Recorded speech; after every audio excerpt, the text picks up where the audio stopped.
കൃഷ്ണ ഗുരുവായൂരപ്പ ശരണം. ശ്രീ ഗുരുവായൂരപ്പൻ്റെ ഉത്സവം 7-ാം ദിവസം നാഴികമണി 3 അടിക്കുമ്പോൾ ശ്രീ ഗുരുവായൂരപ്പൻ്റെ ശ്രീകോവിൽ നട തുറക്കുകയും ശ്രീ ഗുരുവായൂരപ്പന് നിർമ്മാല്യ ദർശനം നടക്കുകയും ചെയ്യുന്നു.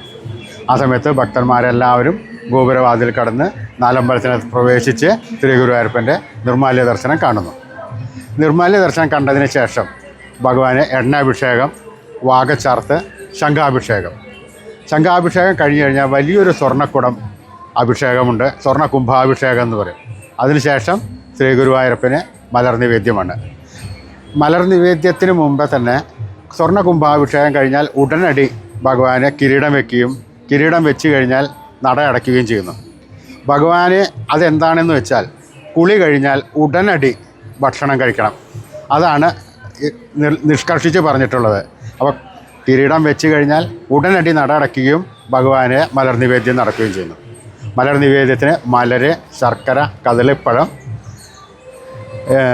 നാളികേരപ്പൂള് എല്ലാം ഉണ്ടാവും. മലർ നിവേദ്യം കഴിഞ്ഞതിന് ശേഷം മാത്രമേ ശ്രീ ഗുരുവായൂരപ്പന് അലങ്കാരമുള്ളൂ. കാരണം ഭഗവാൻ അത്രയും വിശന്ന് നിൽക്കുന്ന ഒരു സമയമാണ്. അഭിഷേകം കഴിഞ്ഞാൽ ഉടനടി ഭഗവാന് മലര് വേണം. ഇത് പണ്ടുകാലം മുതലേ ഉള്ള ഒരു നിഷ്കർഷയാണ്. ഇപ്പോഴും അത് അനുഷ്ഠിച്ചു വരുന്നുണ്ട്.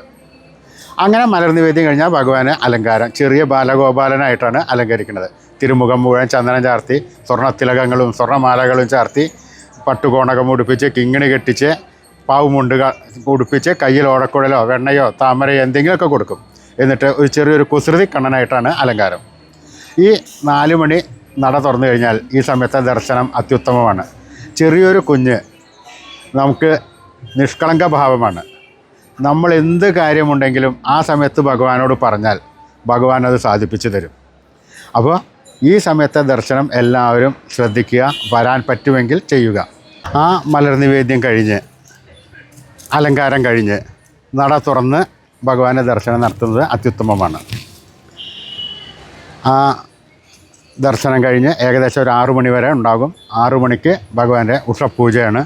ഉഷപൂജ കഴിഞ്ഞാൽ ശ്രീകോവിലിൻ്റെ അടുത്ത് മണിക്കിണറിനടുത്ത് മുളയറയുണ്ട്. അവിടെ മുളംപൂജ നടക്കുന്നു. മുളംപൂജയ്ക്ക് ശേഷം ശ്രീ ഗുരുവായൂരപ്പൻ്റെ ഉഷശിവേലിയായി. ഉഷശിവേലി 7 മണിയോടുകൂടി തുടങ്ങി 9:30 മണി വരെയാണ് ഭഗവാന്റെ ശിവേലി, കാഴ്ച ശിവേലി. പ്രശസ്ത കലാകാരന്മാർ പങ്കെടുക്കുന്നുണ്ട്. 3 ഗജവീരന്മാർ പങ്കെടുക്കുന്നുണ്ട്. വെൺകൊറ്റക്കുട, ആലവട്ടം, ചാമരം, നെറ്റിപ്പട്ടം കെട്ടിയ ഗജവീരന്മാരുണ്ടാകും. അത് 9:30 മണിയോടുകൂടി ആ ശിവേലി അവസാനിച്ചതിന് ശേഷം ക്ഷേത്രത്തിനകത്തേക്ക് ശ്രീ ഗുരുവായൂരപ്പൻ പോകുന്നു. പിന്നെയാണ് ഭഗവാന്റെ പാലഭിഷേകം, നവകാഭിഷേകം, പന്തീരടി പൂജ. പന്തീരടി പൂജ ഏകദേശം ഒരു 10 മണിയോടുകൂടി നട തുറന്നു കഴിഞ്ഞ് ഭഗവാന്റെ ശ്രീഭൂതബലി ആരംഭിക്കുകയും ശ്രീഭൂതബലി സമയത്ത് സപ്തമാതൃക്കളുടെ അവിടെ തൂവുമ്പോൾ ഭഗവാന്റെ സ്വർണ്ണപ്പഴുക്കാ മണ്ഡപത്തിലുള്ള എഴുന്നള്ളിച്ച് വയ്ക്കുന്നു. ഈ സമയത്ത് ദർശനം നടത്തുന്നതും കാണിക്ക അർപ്പിക്കുന്നതും അത്യുത്തമമാണ്. രാജകീയ പ്രൗഢിയോട് കൂടിയിട്ടാണ് ശ്രീ ഗുരുവായൂരപ്പനെ അവിടെ ഇരിക്കുന്നത്. ചക്രവർത്തിയായിട്ടാണ് ഇരിക്കുന്നത്. നമുക്ക് എന്ത് കാര്യമുണ്ടെങ്കിലും ആ സമയത്ത് ഭഗവാനോട് ബോധിപ്പിക്കാം. ഭഗവാൻ അതെല്ലാം നേരെയാക്കി തരും. അവിടെ ഒരു അരമണിക്കൂർ ദർശനം മാത്രമേ ഉണ്ടാവുള്ളൂ. അതിനുശേഷം ശ്രീഭൂതബലി പുറത്തേക്ക് വരികയും ആനപ്പുറത്ത് കയറുകയും അത് കഴിഞ്ഞതിന് ശേഷം ശ്രീ ഗുരുവായൂരപ്പൻ വീണ്ടും ശ്രീരാഗത്ത് പോയി കഴിഞ്ഞാൽ ഭഗവാന്റെ നവകാഭിഷേകം, ഉച്ചപൂജ സമയത്താണ് ഭഗവാന് അലങ്കാരമുള്ളത്. കളഭാലങ്കാരം നടക്കുന്നു. അത് പിറ്റേ ദിവസം രാവിലെ 3 മണി വരെ ആ രൂപത്തിലാണ് ഭഗവാനെ കാണുന്നത്. വീണ്ടും 3:30 മണിക്ക് ഭഗവാന്റെ ഉച്ചശിവേലി തുടങ്ങുന്നു. ഉച്ചയ്ക്ക് അടച്ചു കഴിഞ്ഞാൽ കൂത്തമ്പലത്തിൽ വെച്ച് ചാക്യാർ കൂത്തുണ്ട്. ഇത് കാണുന്നത് നല്ലതാണ്. സരസമായി ലളിതമായ രീതിയിലാണ് ചാക്യാർ കഥകൾ പറഞ്ഞ് അവതരിപ്പിക്കുന്നത്. ഈ കാഴ്ചശിവേലി 3:30 മുതൽ 5:30 വരെ ഉണ്ടാകുന്നതാണ്. 5:30ക്ക് ശേഷം ശ്രീ ഗുരുവായൂരപ്പനകത്തേക്ക് ചെല്ലുകയും ഭഗവാന്റെ ദീപാരാധന കഴിഞ്ഞാൽ ക്ഷേത്രത്തിനകത്ത് നാഗസ്വരം, മദ്ദളക്കേളി, കൊമ്പുപറ്റ്, കുഴൽപ്പറ്റ് എന്നിവ ഉണ്ടാകും. അതിൻ്റെ ഒപ്പം തന്നെ ആ അയ്യപ്പൻ്റെ അമ്പലത്തിൻ്റെ ചുറ്റോറും നടന്നു കഴിഞ്ഞാൽ പാടകം, അതും ഈ പറഞ്ഞ ഒരു ഭഗവത് കഥകളെല്ലാം പാടകം പറയുന്നു. അത് കേൾക്കേണ്ടതാണ്, നല്ലതാണ് അത്. ആ പാടകം കഴിഞ്ഞ് രാത്രി അത്താഴപൂജ കഴിഞ്ഞാൽ ഭഗവാന്റെ ശ്രീഭൂതബലി, അത്താഴപൂജ കഴിഞ്ഞ് നട തുടങ്ങിയാൽ ശ്രീഭൂതബലി ഭഗവാന്റെ 5 പ്രദക്ഷിണം പുറത്ത് എഴുന്നള്ളിച്ച് വെക്കുന്നു. പഴുക്കാമണ്ഡപത്തിൽ എഴുന്നള്ളിച്ച് വെക്കുന്നു.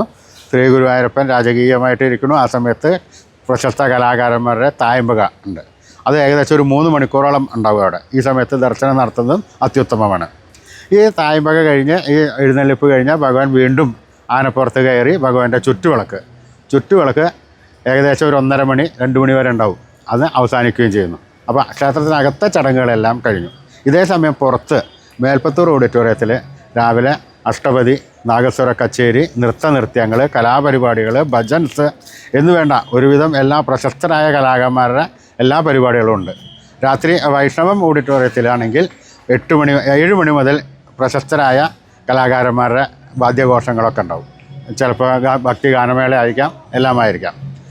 ഇതേ സമയം തന്നെ രാവിലെ 9 മണിക്ക് ഭഗവാന്റെ ശ്രീ ഗുരുവായൂരപ്പൻ ഓഡിറ്റോറിയത്തിൽ വെച്ച് കഞ്ഞിയും പുഴുക്കും, ഉത്സവകാലത്തുള്ള ഒരു പ്രത്യേകതയാണത്. ഈ ഉത്സവകാലത്ത് ഗുരുവായൂർ വരിക, കഞ്ഞിയും പുഴുക്കും കഴിക്കുക, അതെല്ലാം നല്ലതാണ്. ഭഗവാനെ വന്ന് കണ്ട് മനസ്സ് നിറയുക, ഭഗവാന്റെ അനുഗ്രഹം നേടുക. അന്നദാനപ്പുരയിൽ ചെന്ന് ഭഗവാന്റെ കഞ്ഞിയും പുഴുക്കും കഴിക്കുക, വയറ് നിറയ്ക്കുക. അങ്ങനെ ശരിക്കും ഒരു ഭൂലോകം വൈകുണ്ഠം തന്നെയാണ് ഗുരുവായൂർ. ഈ ഉത്സവകാലത്ത് ഭക്തന്മാരെല്ലാവരും വരിക, ഭഗവാനെ ദർശിക്കുക, ഭഗവാന്റെ അനുഗ്രഹം നേടുക, മനസ്സും വയറും നിറഞ്ഞ് സ്വഗൃഹത്തിലേക്ക് മടങ്ങിപ്പോവുക. ഒരു കൊല്ലത്തേക്ക് മുഴുവൻ നമുക്ക് ഓർക്കാൻ തക്കവണ്ണമാണ് ശ്രീ ഗുരുവായൂരപ്പൻ്റെ ഉത്സവം ഇവിടെ ഉള്ളത്. അങ്ങനെ എല്ലാ ഭക്തന്മാരും ഈ ഉത്സവത്തിന് വരിക, പങ്കെടുക്കുക, ശ്രീ ഗുരുവായൂരപ്പൻ്റെ അനുഗ്രഹം നേടുക. ഹരേ ഗുരുവായൂരപ്പ ശരണം. നാരായണ നാരായണ നാരായണ.